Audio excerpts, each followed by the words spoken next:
Wala mo ng kamote, ha? Hindi pwede araw-araw. Sa susunod na araw ulit, ha? Bad kasi yun, nak. Bad yun ng lagi-lagi. Strict na lang ulit magkamote si Yuki, ha? Wala mo ng kamote ngayon?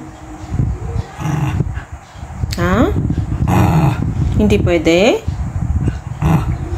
Hindi nga rin kasi pwede na lagi-lagi yun. Kasi high in sugar yun. Hindi pwede. Hindi nga. Next week, promise, pagkakainin ikaw ni daddy ng kamote, ha? Hindi nga pwede ngayon. Pas mo na ngayon. Ha? Tsaka, kakakain mo lang naman din, eh. Nagtira ka ng space ulit para sa kamote? Oh. Kaya lang, wala nga kamote. Next week ulit, mahal, ha? Wala nga tayong kamote ngayon. As in, wala. Kahit check mo pa doon. Walang binili si daddy kasi wala nga.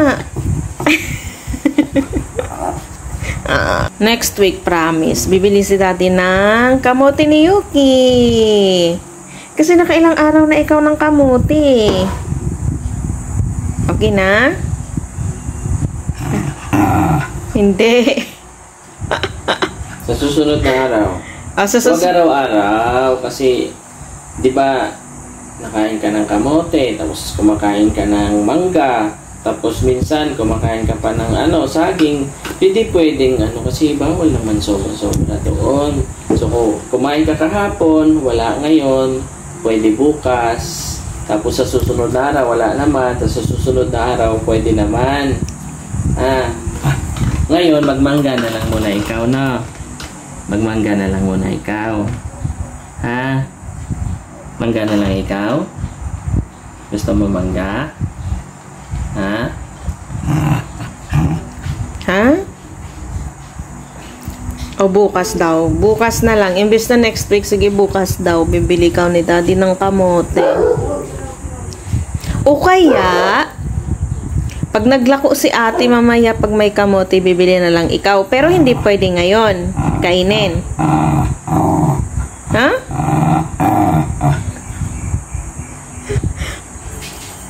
Para bukas yun. Hindi talaga pwede?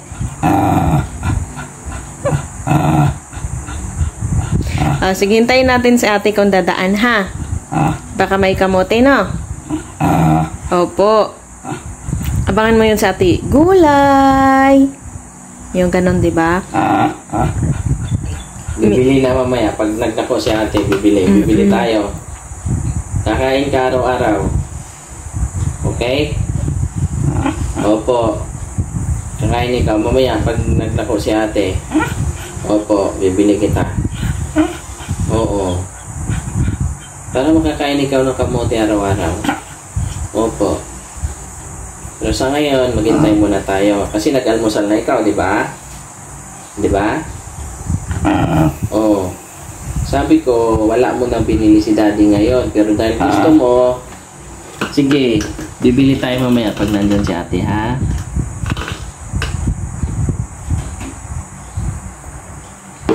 Eh, tumahimik na. Oo. Sige, gusto mo na to. Sabot na ta.